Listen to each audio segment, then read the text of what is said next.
আমি না এই মাসে এখনো বেতন পাই নাই, ঘরে বাজার সদাইও নাই।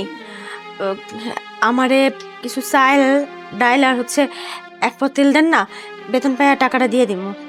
সরি ভাবি, আপনার কাছে আগের এমনি 1700 টাকা পাই, এখন আমি 1 টাকাও বাকি দিতে পারবো না। ভাই এমন করেন না, আমি যদি বেতনটা পাইয়া যেতাম তাহলে তো আপনার ওই টাকা বাকি থাকতো না, আমি দিয়ে দিতাম। এখন কিছু বাজার দেন না ভাই, আমি বেতনটা পাইয়া সেরে দিয়ে দিব। আজকে মাসের কয় তারিখ? আপনি কি এখনো বেতন পান নাই? হয়েছে ভাই, রাগ করেন না, দেন না, আমি আপনার দিয়ে দিব। আমি কয়েকদিনের মধ্যে বেতন পাই আপনি দিয়ে দিব, সত্যি কইতেছি। আপনার জামাইয়ের গাঁজা খাওয়ার টাকা হয় আর আমার দোকান বাকি দেওয়ার টাকা হয় না। ভাবি যান তো এখান থেকে, বিরক্ত করেন না।